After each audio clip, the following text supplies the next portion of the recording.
पहलगाम हमले का बदला लेने के लिए इंडियन आर्मी ने ऑपरेशन सिंदूर के तहत पाकिस्तान के टेररिस्ट अड्डों पर एक सर्जिकल मिसाइल स्ट्राइक किया। India has struck Pakistan 2 weeks after the Pahalgam attack, 2 weeks after 26 innocent lives were taken. India has delivered justice to the victims. इसके तुरंत बाद पाकिस्तान ने मिस इन्फॉर्मेशन फैलाने का एक बड़ा कैंपेन चालू कर दिया, जिसमें उनके प्राइम मिनिस्टर से लेकर डिफेंस मिनिस्टर तक शामिल हैं। हमारे उकाब, झपटे और आनन फानन 5 जहाज, जिनमें 3 राफेल, उनको मार कराया और उनको ऊंधे मुंह वो कश्मीर पर जाकर गिरे, बठिंडा में जाके गिरे। लेकिन इस वीडियो में हम पूरे फैक्ट्स के साथ पाकिस्तान के हर झूठ को एक्सपोज करेंगे और ऑपरेशन सिंदूर के बाद से लेकर अब तक के सभी इंपॉर्टेंट इवेंट्स को डिटेल में समझेंगे।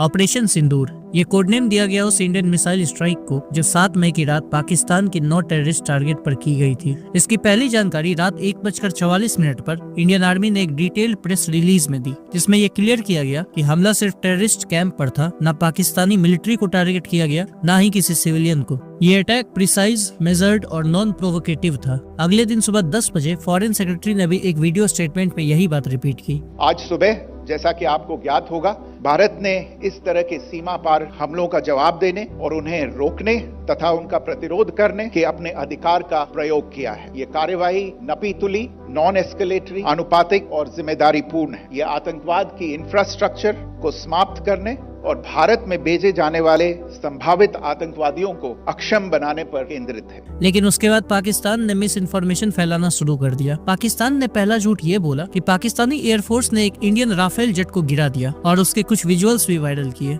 हमारे उकाब, झपटे और आनन फानन 5 जहाज, जिनमें 3 राफेल, उनको मार कराया और उनको ऊंधे मुंह वो कश्मीर पर जाकर गिरे, बठिंडा में जाके गिरे। पर जब डिफेंस मिनिस्टर से प्रूफ मांगा गया तो उन्होंने भी बस सोशल मीडिया इमेजेस का रेफरेंस दिया। Pakistan claims it shot down 5 Indian Air Force jets and a drone, as I understand it. India says there's no evidence of that, no proof. So can you provide more detail? Hold on. Can you provide more detail? It's all over the social media, on Indian social media, not on our social media today. You're the defense and they have minister. admitted their media has... The reason to talk to you today, sir, is not to talk about content all over social media. I'm sorry. It's not to talk about content all over social media. I'm asking you very specifically. लेकिन सिर्फ एक Google reverse image search से पता चल गया कि ये image 7 महीने पुरानी थी और इमेज को भी डॉक्टर्ड किया गया था। इवन राफेल बनाने वाली फ्रेंच कंपनी के एक्सपर्ट्स ने कहा कि ये इमेज कंक्लूसिव नहीं है और ये पार्ट्स किसी राफेल जेट के नहीं लगते। इसलिए पाकिस्तान का ये क्लेम बिल्कुल झूठा साबित हुआ और उनके खुद के लीडर्स डिफेंस मिनिस्टर की इस बचकानी हरकत पर उन्हें ट्रोल कर रहे हैं। हमारा डिफेंस मिनिस्टर इंटरव्यू दे रहा था, तो इस तरह के इंटरव्यू तो मैंने जब सुना तो मैं हैरान हुआ कि एक एंकर उससे पूछते हैं कि आप कह रहे हैं कि पाकिस्तान ने 5 जहाज गिराए हैं, इसका कोई प्रूफ, कोई सबूत है? तो ये कहता है सोशल मीडिया। अफसोस की बात है, इस तरह का जवाब इसको देना चाहिए था। एक और वायरल वीडियो में ये क्लेम किया गया कि अमृतसर के मिलिट्री बेस पर अटैक हुआ है, पर वो वीडियो 2024 के वाइल्ड फायर्स की निकली। एक और क्लिप आई जिसमें बोला गया कि इंडियन आर्मी एलओसी पर व्हाइट फ्लैग दिखा रही है अपने शहीदों की बॉडीज लेने के लिए, पर फैक्ट चेक से पता चला कि ये 2019 की वीडियो थी और व्हाइट फ्लैग इंडियन आर्मी नहीं बल्कि पाकिस्तान की आर्मी दिखा रही थी। ये मिस इन्फॉर्मेशन सिर्फ मिसलीडिंग नहीं, शेमफुल है और झूठ बोलने में तो पाकिस्तान के defence minister Khawaja Asif top पर है। उन्होंने कहा एक इंडियन सोल्जर को कैप्चर कर लिया गया है, लेकिन थोड़ी देर बाद अपनी ही बयान से मुकर गए। वैसे ये वही मिनिस्टर हैं जो कुछ दिन पहले ये मान चुके थे कि पाकिस्तान टेररिस्ट ग्रुप को सपोर्ट करता है। But you do admit, sir, that Pakistan has had a long history of backing and supporting and training and funding these terrorist organizations. Well, we have been doing this dirty work for United States for about 3 decades, you know. Pakistan के top journalist भी इसी propaganda में लगे हैं। हामिद मीर ने tweet किया कि Rafale jet गिरा दिया गया, पर जिस इमेज का यूज किया गया वो 2021 की थी और जेट भी राफेल नहीं MiG-21 था। यानी ये सिर्फ फ्रिंज एलिमेंट्स नहीं है। मिनिस्टर्स और सीनियर जर्नलिस्ट इस फेक नैरेटिव को पुश कर रहे हैं। जब इंडिया ने टेररिस्ट कैंप को टारगेट किया तो पाकिस्तान ने बॉर्डर एरियाज में सेलिंग शुरू कर दी। सेलिंग यानी आर्टिलरी से बम्बार्डमेंट, जिसमें अब तक 15 सिविलियन और 1 जवान शहीद हो चुके हैं। फर्क साफ है, इंडिया ने टेररिस्ट टारगेट को मारा, पाकिस्तान ने सिविलियंस को। इंडिया ने इसका जवाब भी दिया लाहौर के एयर डिफेंस सिस्टम को डिस्ट्रॉय करके। भारत की प्रतिक्रिया समान क्षेत्र में समान तीव्रता के साथ की गई। यह विश्वसनीय रूप से ज्ञात हुआ कि लाहौर में स्थित एक वायु रक्षा प्रणाली को निष्क्रिय कर दिया गया। पाकिस्तान हमेशा से टेररिस्ट को शेल्टर देता आया है। द रेसिस्टेंट फ्रंट यानी TRF, जिसने पहलगाम अटैक की जिम्मेदारी ली थी, उसे पाकिस्तान टेररिस्ट ग्रुप मानता ही नहीं है। यहाँ तक कि UN में भी वो उसके फेवर में खड़ा है। पाकिस्तानी आर्मी के सोल्जर टेररिस्ट के फ्यूनरल्स में जाते हैं। This person here is a sanctioned terrorist under the American sanctions regime. His name is Hafiz Abdur Rauf. Look who's behind him. Pakistani military.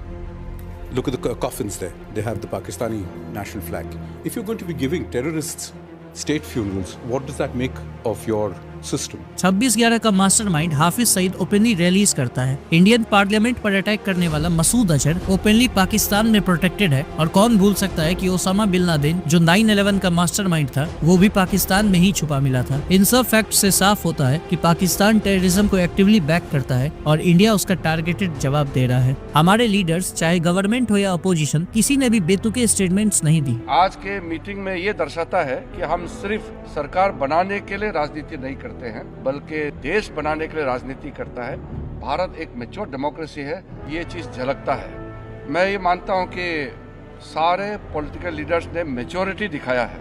ऐसे वक्त में जब देश एक बहुत बड़ी चुनौती को हाथ में लेकर के काम कर रहे हैं, तो इसमें राजनीति का कोई जगह नहीं है। वहीं पाकिस्तान के प्राइम मिनिस्टर से लेकर डिफेंस मिनिस्टर तक कॉन्ट्राडिक्टरी और चाइल्डिश स्टेटमेंट्स दे रहे हैं। ये सिर्फ मिसाइल वॉर नहीं, एक इंफॉर्मेशन वॉर भी है। पाकिस्तान हर लेवल पर झूठा नैरेटिव पुश करने की कोशिश कर रहा है, लेकिन इंडियन लीडरशिप ठंडे दिमाग से हर मूव का जवाब दे रही है। इसी वजह से दुनिया के कई देश इंडिया के स्टांस को सपोर्ट कर रहे हैं। लेकिन इस बीच इंडियन मीडिया भी फेक न्यूज फैलाने में पीछे नहीं रहा। कराची पोर्ट पर बॉम्बिंग की जो न्यूज चलाई गई, वो बाद में फेक निकली। कुछ चैनल्स ने तो थंबनेल में लिख दिया इस्लामाबाद पर कब्जा हो गया, जो बिल्कुल गलत था। मिनिस्ट्री ऑफ डिफेंस ने मीडिया को ऐसी कवरेज से साफ मना किया है। 10 मई की रात को पाकिस्तान ने 400 ड्रोन के जरिए भारत के 36 शहरों को टारगेट किया, लेकिन भारत के एयर डिफेंस सिस्टम ने तुरंत एक्शन लिया और ज्यादातर ड्रोन्स को इंटरसेप्ट कर दिया। इसके बावजूद कुछ ड्रोन्स अपने टारगेट तक पहुंच गए, जिससे कुछ नागरिक घायल हुए। भारत ने इसके तुरंत बाद मिलिट्री रिस्पॉन्स दिया। स्ट्रेटेजिक टारगेट्स को चुना गया, जिसमें पाकिस्तान के कई मिलिट्री बेसिस पर हमला किया गया। सबसे बड़ा निशाना था नूर खान एयरबेस, जो इस्लामाबाद से सिर्फ 10 किलोमीटर दूर है। ये एक क्लियर मैसेज था, भारत अब किसी भी एग्रेशन का जवाब देने के लिए तैयार है। इन सब के बाद अमेरिका को इंटरवीन करना पड़ा और काफी बातचीत के बाद भारत और पाकिस्तान के बीच आखिरकार सीज फायर हुआ। It was agreed between them that both sides would stop all firing and military action on land and in the air and sea with effect from 1700 hours Indian Standard Time today. लेकिन ये cease fire Bharat के एक साफ stance के साथ आया। Indus water treaty पर लिया गया भारत का फैसला बदला नहीं जाएगा। हालांकि ये सीज फायर एक टेम्पररी सोल्यूशन है। जब तक पाकिस्तान अपनी एंटी इंडिया टेररिस्ट एक्टिविटीज को सपोर्ट करता रहेगा, तब तक स्थिति पूरी तरह से नॉर्मल नहीं हो सकती। इसीलिए ये सिचुएशन अभी भी इवॉल्व कर रही है। नए अपडेट्स आते रहेंगे, लेकिन भारत के पास कई ऐसे ऑप्शन है जिनके जरिए बिना डायरेक्ट वॉर के भी पाकिस्तान पर प्रेशर बनाया जा सकता है। इसके बारे में मैंने डिटेल से एक अलग वीडियो बनाया है, आप यहाँ पर क्लिक करके देख सकते हैं। मिलते हैं उस वीडियो में। धन्यवाद।